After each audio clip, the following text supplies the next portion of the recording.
Buenas tardes a todos, bienvenidos a este Babel Meeting organizado por Arca de Babel. Buenas tardes a los presentes y también a los ausentes, que lo podrán ver por redes sociales porque estamos grabando el evento. Quisiera presentar brevemente a Juan Pedro de Nicolás. Es ecólogo y amigo desde hace unos cuantos años, más de 10. Sí. Y bueno, él ya está jubilado y me comentó hace unas semanas que, bueno, hace ya más de un mes, que bueno, que va a estar en Madrid presentando una conferencia que tiene que ver con la ecología y tecnología en tiempos post-internet. Y entonces le propuse que para como se la tenía que trabajar, pues nos las ofreces en primicia y podremos darte un poco de feedback y hablar sobre esos temas tan interesantes que vas a comentar en Madrid. Juan Pedro me comentaba algo así como que estaba investigando en lo que es la analogía que se puede producir entre los ecosistemas biológicos y los ecosistemas digitales, que se llaman también ecosistemas, donde hay determinadas piezas que funcionan de la misma manera, ¿no? Hasta aquí puedo leer, lo siguiente ya lo presentará Juan Pedro y espero que les guste y después pues tendremos un pequeño debate. Muchas gracias. Sí, pues tienes razón que Víctor, siempre hemos coincidido en cosas así un poco raras, a mí me gustan un poco novedosas o mejor dicho no convencionales, porque creo que estamos viviendo un mundo un poco agotado.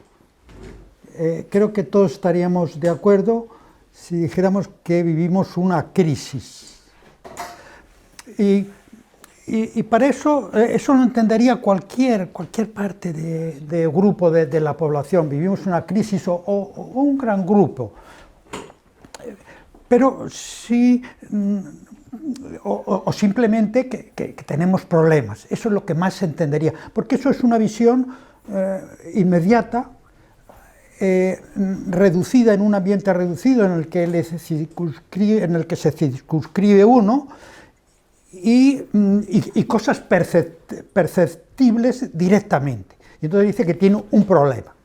Ahora, si ampliamos una visión de un científico o de distintos científicos, pues podríamos decir que hemos padecido, al menos desde el año 60, que desde cuando yo llevo la contabilidad de estos asuntos, que hemos padecido una crisis de complejidad, o mejor dicho, empezamos con una crisis ambiental.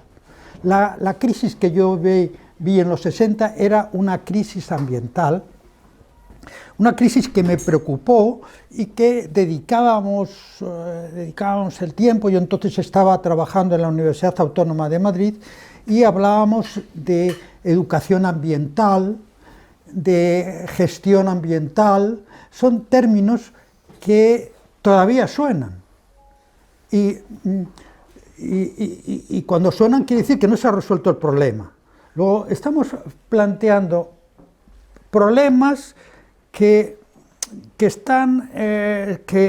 se han alargado, luego es una crisis y que además no parece que tenga vía de resolverse. Quiero decir que esto es una crisis estructural. Pero además, si ampliamos todavía la visión, por ejemplo, yo me había hecho, el único esquema que me he hecho es este que nosotros tenemos aquí. Vamos así, una perspectiva. Y entonces, la población general se fija lo que ocurre aquí, que es a corto plazo y un ámbito reducido. Pero hay gente que analiza lo que ocurre aquí, ya ve más cosas y con una perspectiva más amplia. Y entonces, pero también nos podemos fijar aquí. Y entonces pues se ven muchas cosas. Entonces, si nos fijamos aquí, pues un problema. Si nos fijamos aquí, una crisis. Y si nos fijamos aquí, es una crisis de complejidad. Aquí esto es una crisis estructural porque es una crisis que ni ha tenido solución ni se le ve solución.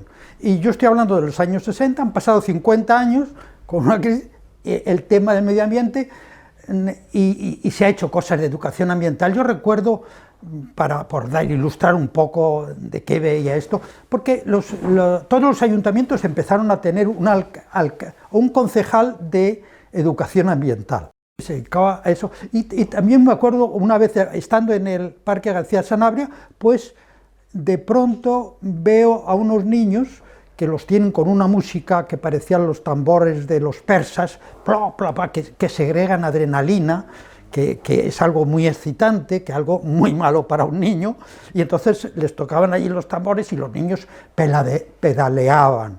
Y entonces vi allí en el fondo que en el Cabildo tenía un chiringuito y había una antigua alumna, y la dije, hombre, Rosalía, ¿qué te parece esto para la educación ambiental con estos tambores aquí y los chicos excitándolos como se excitaba para entrar en guerra? Siempre para entrar en guerra se tocan los tambores y se les da vino, un poco, o coñac o lo que fuera. Pero entonces ella me dijo, yo no sé, yo con tal de que aprendan a plantar un geranio me doy por satisfecho. Bueno, te das cuenta que, claro, dice, ¿cómo se iba a resolver el tema de la gestión ambiental cuando había esa... es decir, que es un tema que necesitaba esta visión. Y se le estaba abordando desde esta perspectiva. Luego, es un tema estructural cuya solución necesita una nueva forma de pensar. Esto es lo que yo quiero transmitir. Porque ahora yo tengo muy claro que padecemos una crisis de complejidad, porque después de la crisis ambiental fue la crisis climática, la crisis económica, la crisis demográfica, la crisis financiera, la crisis económica, las crisis de las migraciones, la crisis política. Luego es una sucesión de crisis, y entonces dice, bueno, pero ¿qué ocurre aquí? Y dice, que es que hay que mirar todavía un poco más adelante, hay que proyectarse en el futuro y ver qué está sucediendo aquí, porque debajo de todas estas crisis sectoriales hay una crisis de complejidad. Es decir, que un problema elemental, una crisis estructural, una crisis de complejidad y todavía algo que está debajo de todo, que es lo que está reclamando una solución. Y entonces, lo que yo llevo muchos años dándole vueltas e incluso perdiendo currículum respecto a mis compañeros. ¿Qué es lo que pasa? Que mis compañeros aprendieron a hacer al principio, cuando empezaron a trabajar, empezaron a hacer un tipo de trabajos y los han seguido haciendo uno, otro, y así han acumulado hasta un número considerable. Pero para mí, pues no me parecía eso que solución, porque cuando tú tienes un problema, pues dice, pues aumentando los datos. Yo recuerdo cuando empecé a trabajar en estos temas, pues fui a la Fundación Gulbenkian, que daban unos cursos de análisis multivariante, y me traje unos programas que eran los primeros que salían para PC, y hacíamos análisis multivariante, eran 100 variables, manejábamos a la vez, y todo eso, pero me di cuenta que aquello no era un problema de más variables, sino es un problema de pensar mejor, aquello de que más es diferente, que lo importante del más es que en un momento se producen fenómenos emergentes. Fenómenos emergentes son otras cuestiones. Entonces, yo ahora con motivo, esto lo tenía yo a madurar, y de pronto pues me surgió la idea de decir, oye, ¿tú hablarías de qué pasa con Internet y qué perspectiva le puedes dar desde el punto de vista de la ecología? Y yo me quedé asombrado, y digo, ¿pero a quién se le ocurre esto?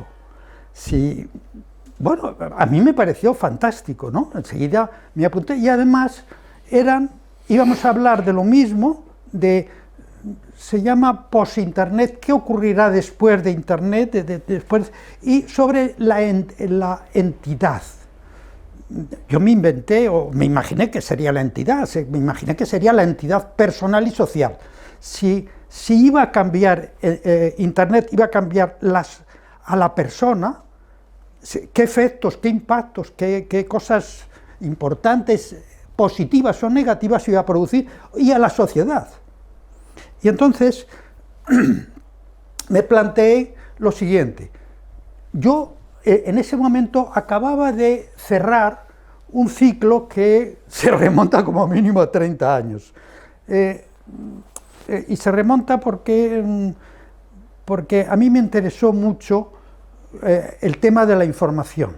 Porque siempre hablaba de la información, pero que casi nadie sabía qué era la información. Es una cosa que todo el mundo habla, pero nadie sabe. No encontré nadie. Porque yo estudiaba física y estudiaba la materia, la energía, pero nunca la información. A lo máximo, nada, nunca la información. Y entonces yo cuando empecé a estudiar ecología, tuve como referente una persona que era un gran científico. Recuerdo cuando yo estaba haciendo el doctorado en el Consejo de Investigaciones Científicas, pues entonces di una conferencia, y entonces al presentarlo dijeron: don Ramón Margalef es el científico que tiene un expediente bibliográfico más importante de toda España. Es decir, que en ese momento, que debe ser 30 años, no había ningún científico que tuviera un expediente. Si veis el libro de ecología de él, es una maravilla. Es un tomo de estos de Omega, con la tipografía, debe tener 1500 páginas como muy poco, miles de referencias bibliográficas. Es decir, que a mí me pareció una persona muy brillante, y además era una persona que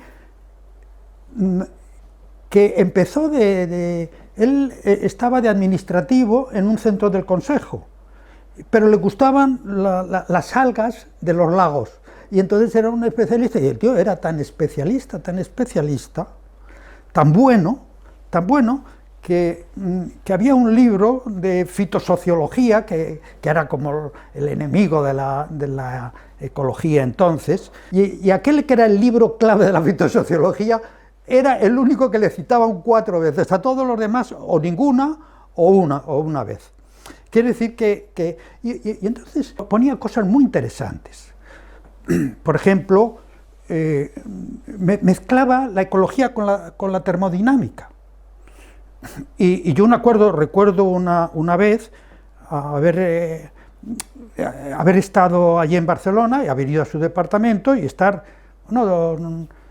ir a verle, y me dice: no, está dando un curso a la Limón con un científico que entonces empezó a ser muy prestigioso y ha muerto hace pocos años, siendo joven, se llama Jorge Wagenbers. Es una persona que dirige la colección Metatemas, una colección de temas científicos importantes en Barcelona. Y bueno, a mí me asombró, pero y además él tenía una cosa que era el índice de información de Margalef. Es por lo que él es conocido en el mundo, es el índice de información de Margalef. Y yo digo: bueno, pero este hombre, ¿de dónde ha sacado esto? ¿De dónde ha sacado, si él se dedicaba a las plantas, era un botánico clásico? Bueno, pero muy inteligente, o no sé, que tenía una virtualidad, y entonces pues nunca supe, y le dije: don Ramón, usted este índice de información, ¿de dónde lo ha sacado? Y dice: no, es el índice de Shannon. Pero el índice de Shannon es para medir el flujo de información que va por un canal, pero eso no tiene que ver con cuando hablamos de información, hablamos de cosas de más enjundia, ¿no? Desde la filosofía, la ciencia, muchísimas cosas ahí de mucha enjundia. No es como los bits que pueden ir por un canal, eso es una vulgaridad de considerar la información, eso es la variación, no era la información. Pero él no me supo dar nunca mayor explicación de ello. No, yo hice aquello, bueno, yo hice algunos trabajos, publicamos una serie de trabajos utilizando eso, pero a mí no me acabó de convencer. Entonces, un día en el TEA, pues estando yo en la biblioteca, pues pasé por allí y veo a uno que estaba leyendo la revista de Occidente. Hay que aclarar que en el TEA la gente normalmente lo que hace es subrayar apuntes.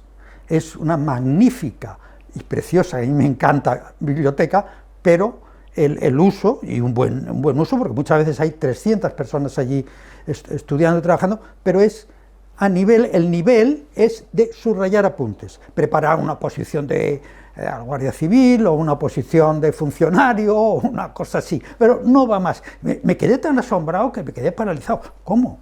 Una persona que está leyendo la revista de Occidente. Y entonces me acerqué a él y le dije, oye, ¿y tú qué?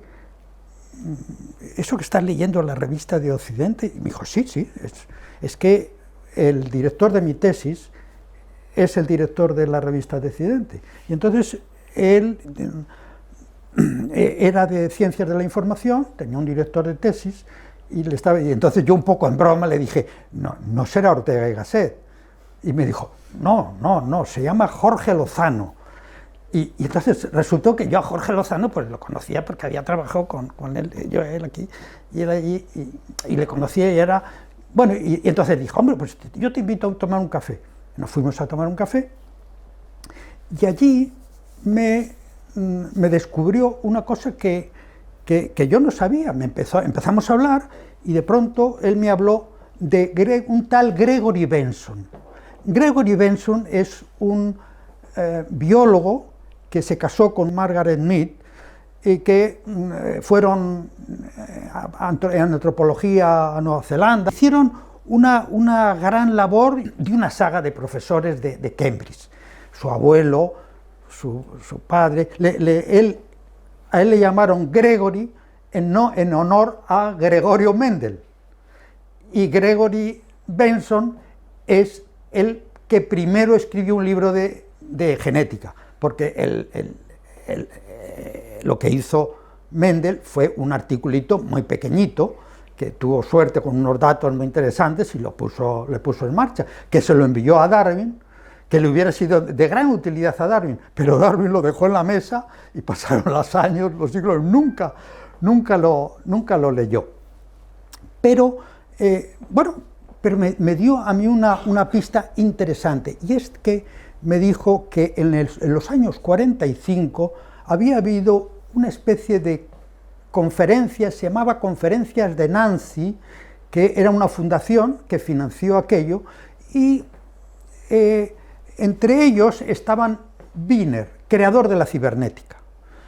En ese momento a Wiener le habían dado todo el dinero del mundo porque tenía que diseñar unas máquinas que derribaran los aviones nazis que bombardeaban Londres. ¿Qué significaba eso? Que tenía que ser no dirigidos como si fuera una ametralladora, eso es muy lento. Tenía que ser una máquina que interaccionara con otras máquinas. Eso es la cibernética, la ciencia de las interacciones entre las máquinas y con el hombre. De ahí han salido los robots, de ahí han salido los algoritmos y de ahí han salido muchas cosas. Entre ellos, pues me quedé asombrado cuando la lista de los que habían dado a la conferencia, pues estaba Margaret Mead, que era una antropóloga o socióloga, estaba un psicólogo, estaba von Neumann. Cuidado, son palabras mayores. Wiener no es una persona de menor nivel que von Neumann, pero a todos nos suena más von Neumann. Y así fui dando otro que era fisiólogo, que luego me enteré que había sido el que dirigió la tesis a Roberto Moreno, que está en Las Palmas, que ha sido la figura más importante de la Universidad de Las Palmas. Y de pronto me encuentro que había un ecólogo. Aquí es donde vienen los enfoques no convencionales, porque normalmente, si vemos la literatura, todos son de historia natural. ¿Y cuál es ecología? Pues posiblemente, para mí, que me guste a mí, ninguno. Porque son descripciones sistemáticas, pues, describir las plantas que hay. Eso se llama biogeografía. Eso es lo que hizo Humboldt, muy bien, pero Humboldt es un autor del siglo XIX. Y fue genial, a mí me parece una figura extraordinaria, con la motivación intelectual. Hoy he hablado con un amigo mío, que es también catedrático de ecología, y le digo, mira, yo lo que creo que el problema de la ciencia española es que no hay motivación intelectual. Quiere decir que se trabaja por una pequeña cantidad de dinero, por un proyectito, una cosita, pero no hay motivación intelectual. Y le conté algún ejemplo de Cambridge, que a mí fue el que me iluminó, y no lo voy a explicitar, pero sería muy, muy interesante. Entonces, bueno, por ahí descubrí lo que yo no sabía, y que lo que me extraña es que Margalef estuvo trabajando con Hutchinson, que fue el ecólogo que intervino en la configuración de la cibernética. Fisiólogo, sociólogo, antropólogo, ecólogo. Yo me quedé asombrado en aquellas conferencias, y el sitio donde me han invitado a mí, que prácticamente ni conozco a la gente, pues resulta que me gustó. ¿Por qué? Porque plantean un futuro, que es el futuro. ¿Qué es lo que pasa? ¿Qué es lo que pasa aquí? Estamos siempre andando aquí, el problema a corto plazo del político. De aquí esto casi no se nota porque se trabaja sobre los proyectos que financian los políticos, y no hay nadie que diga, pues yo lo voy a hacer esto porque me gusta, que es lo que dice el señor este que luego a lo mejor lo cuento, que estaba en Cambridge. Y sobre todo, mirar aquí el futuro este. Claro, un político que está acostumbrado a en el futuro cambia todo, se producen emergencias, luego él no tiene capacidad, aunque quiera, no es un problema que no quiere, es que no quiere mirar el futuro, es que es imposibilitado, eso hay que estar formado para esto. Es decir, que esa es la principal idea, y entonces yo ya le fui dando vueltas y hice unos vídeos que se llama ¿Quién regula los ecosistemas? A mí me llamaba la atención, porque Margalef, la verdad que tenía unas ideas geniales. Lo único que yo nunca, que no dio con ello, fue con la idea de la información. Y mira que él estuvo, ¿dónde se formó Margalef? Con Hutchinson, en un departamento que precisamente venía de otra saga de profesores de Cambridge, que además conocían a Gregory Benson. Es decir, que todos estos saltos, los saltos intelectuales, no se hacen a base de esfuerzo. Se necesita formar muy bien y que haya una tradición. No se consiguen incentivando, dando un dinerito. No, porque lo único que haces es hacer que alguien trabaje en un sitio, trabaje convencionalmente. Eso para hacer una instalación de agua, perfecto. Para asfaltar una carretera, perfecto. Pero para crear hay que tener motivación intelectual. Si no, no se crea, porque te mueves aquí.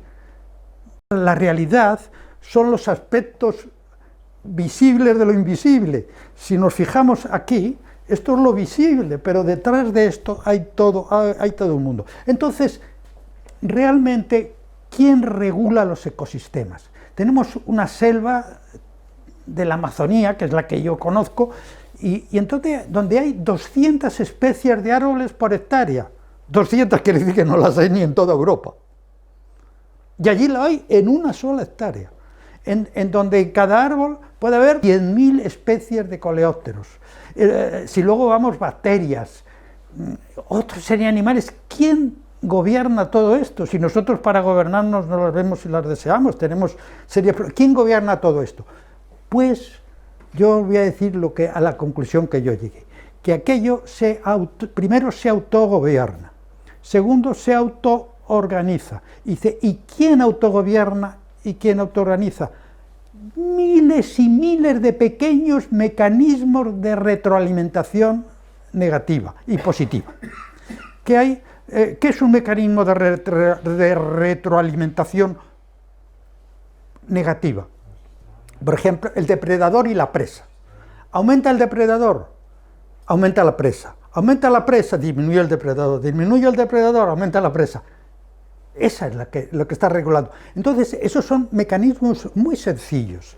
Nosotros, y así otros son de retroalimentación positiva, otros son de competencia, pero todos son muy sencillos. La clave es una estructura muy sencilla. Nosotros tendemos a buscar la eficacia. Aquí a corto plazo lo que interesa es mecanismos muy jerarquizados, que son muy eficientes y tienen un rendimiento económico. Pero siempre nos damos cuenta, sí, pero tienen efectos secundarios. ¿Pero qué efectos secundarios? No, que desaparecen algunas especies, pero ¿por qué son importantes las especies? No, la biodiversidad. ¿Pero qué es la biodiversidad? El número de especies. ¿Pero eso es importante para la dinámica del universo? Eso. No, pues sí, porque producen sustancias algunas veces que curan y todo eso, pero bueno, eso es un caso muy excepcional. Yo hay veces que he dicho afirmaciones de que a los niños había que llevarlos a los museos de ciencias naturales, había que llevarlos con permiso paterno, porque dan una visión muy sesgada de lo que es el mundo. El mundo es evolutivo, y en un museo de ciencias naturales están allí todas las cosas fosilizadas. Y eso transmite, pero no es el problema que estén así, sino que responde a la visión que hay allí. Entonces, ¿qué es lo que yo me planteé? Pues establecer una analogía entre los flujos de pequeñas funciones parecidas a estas, que cuando llegan a la capacidad de carga ocurre una cosa, que hay un descubrimiento y la capacidad de carga biológica se sustituye por una capacidad de carga cultural. Entonces surge la filosofía y entonces dice, puede crecer más la población.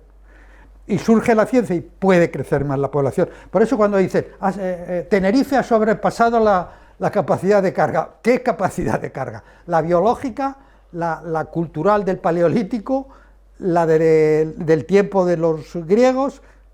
La capacidad de carga de un sitio depende de su nivel cultural, no depende de la biología.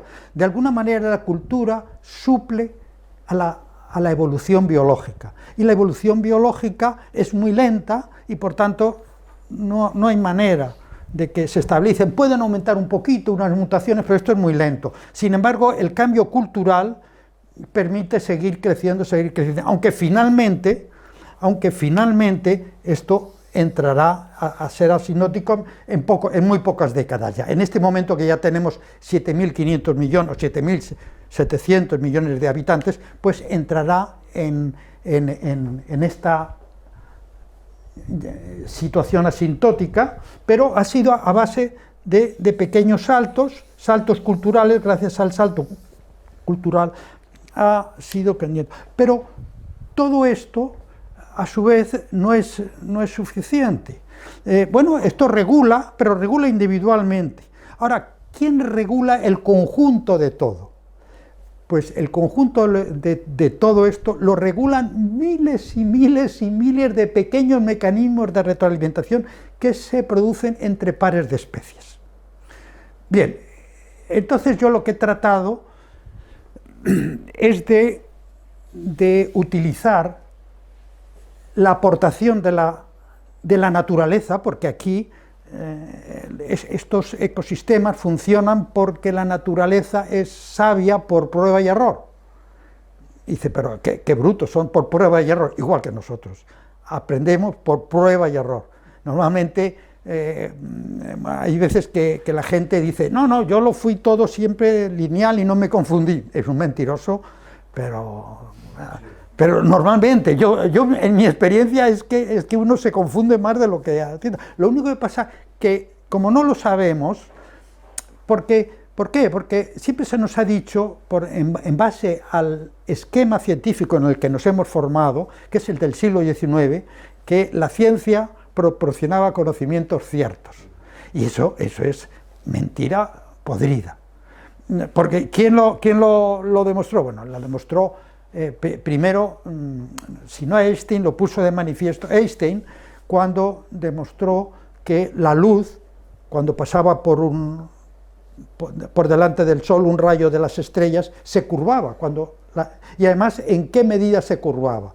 Y entonces hicieron un gran experimento que, como empezó la Primera Guerra Mundial, no lo terminaron, pero cuando ya terminó, pues apareció, otra vez lo volvieron a repetir, que lo hizo precisamente el director del observatorio de Greenwich, que era una persona influyente, y apareció en titulares. Einstein tenía razón.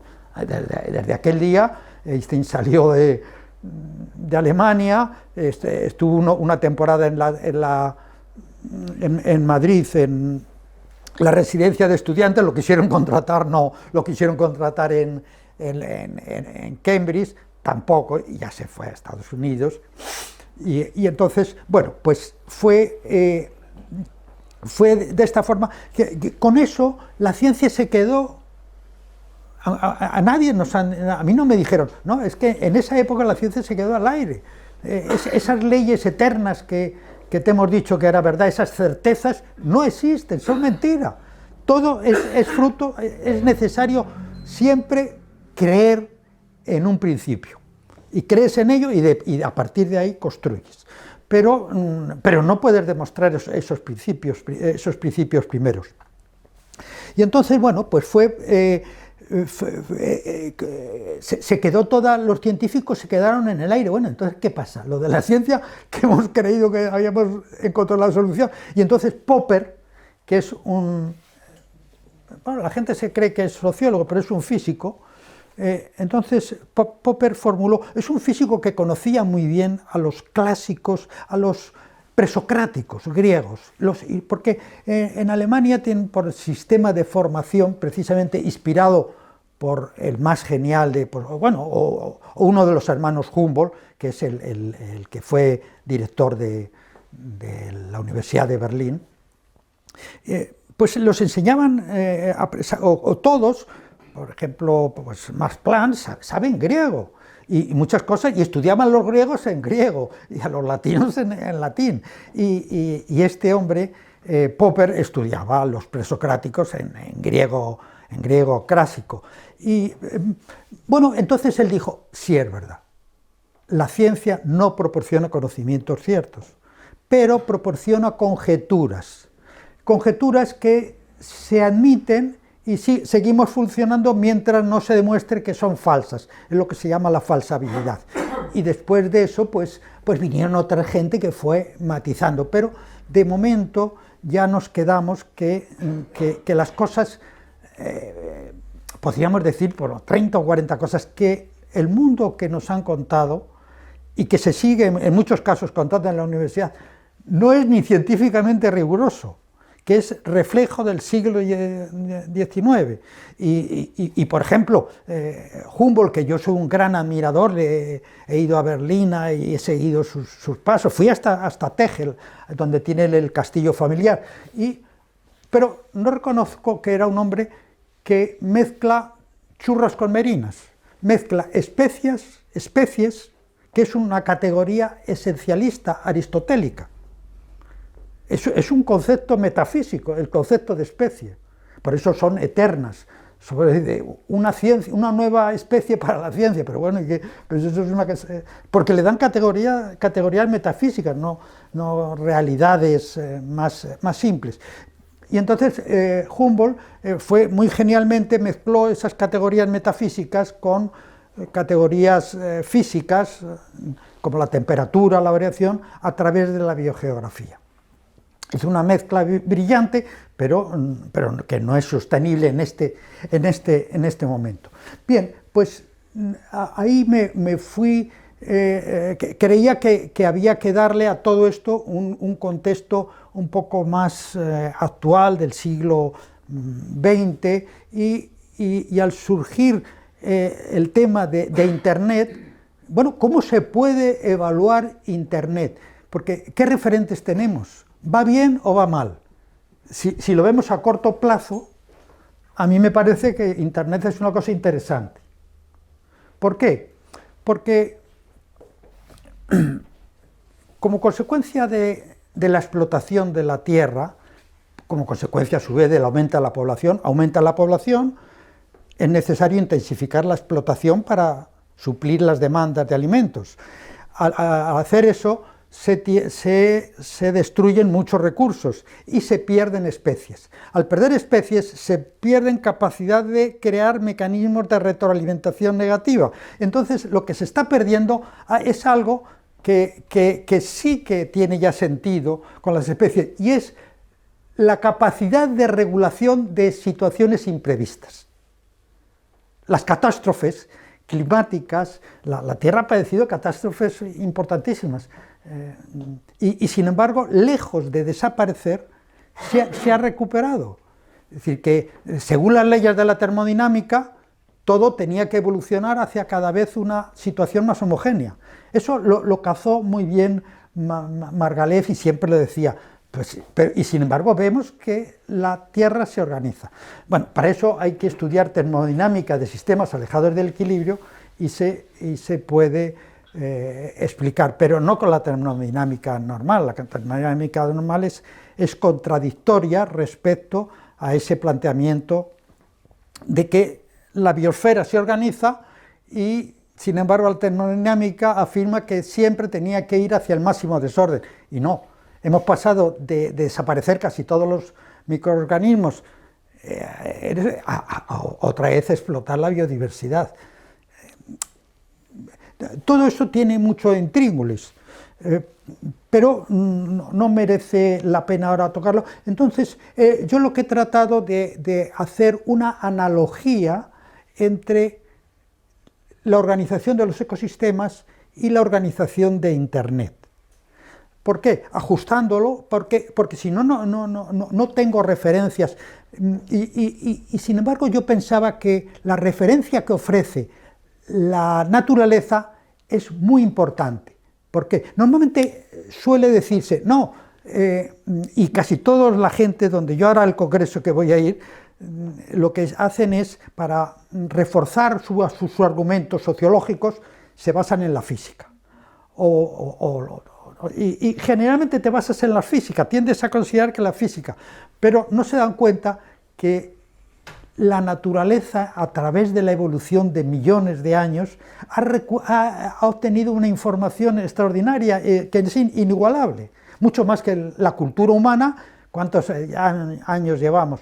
Pues de crecimiento, bueno, pues 100.000 años. Pero eso no es nada para lo que lleva la Tierra. Entonces, encierra ahí una gran sabiduría. Entonces, lo que yo he planteado es decir, no, los principios no hay que tomarlos de los sistemas físicos sencillos, sino tomarlos muchas veces también, además, complementarlos con principios derivados de sistemas complejos que surgen por emergencia.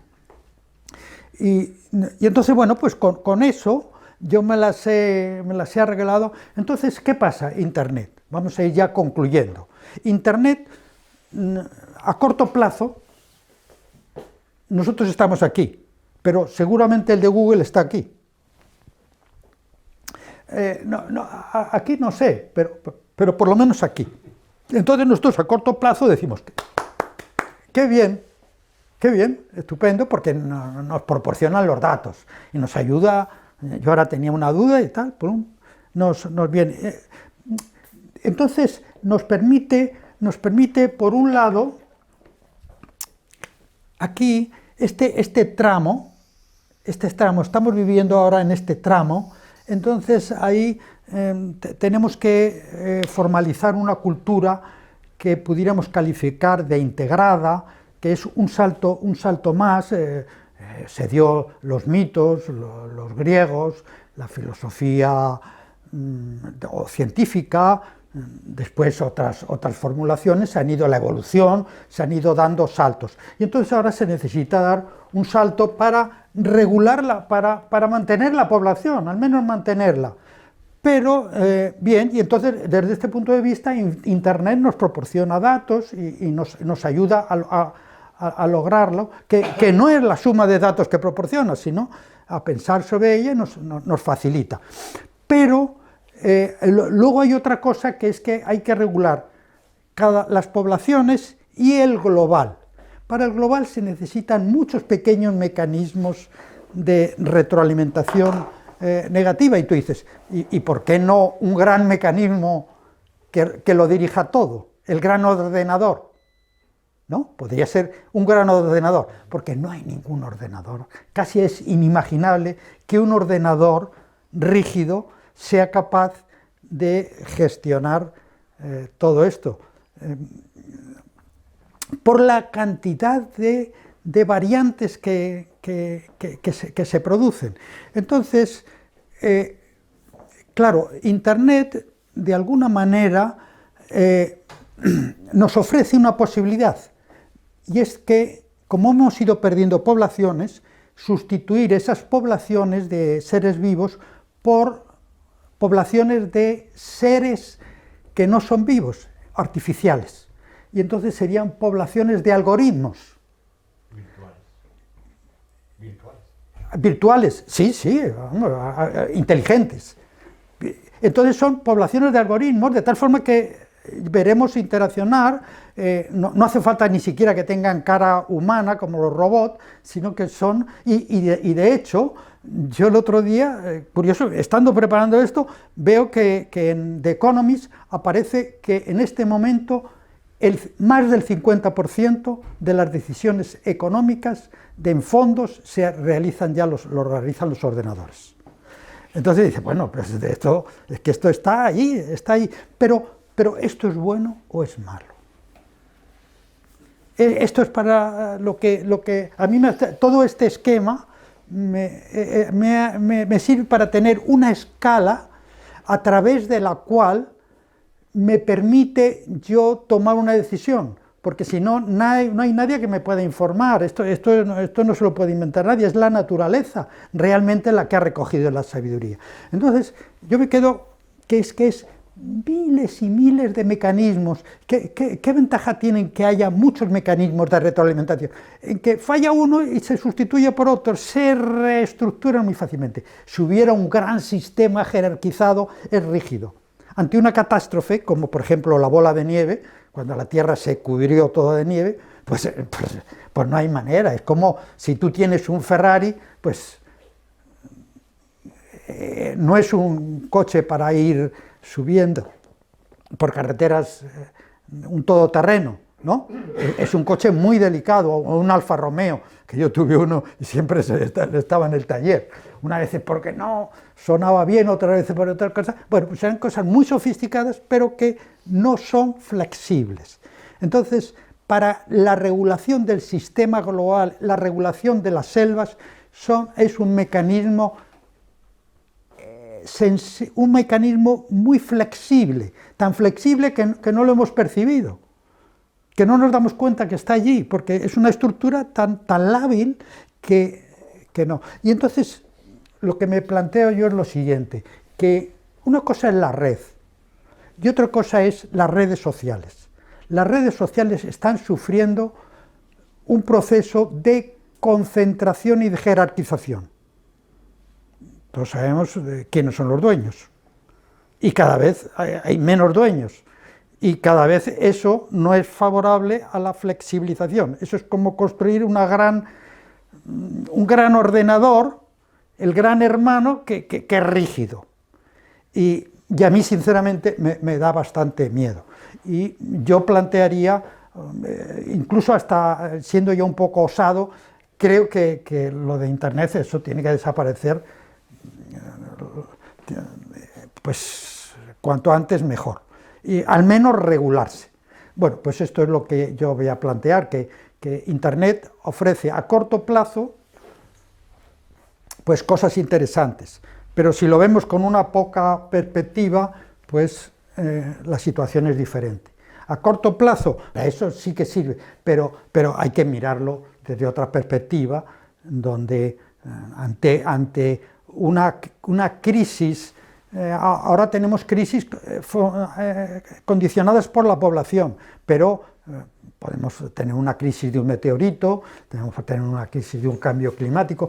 2 grados de temperatura es un cambio extraordinario en las estructuras 7 grados ya es impresionante, 7 grados de temperatura.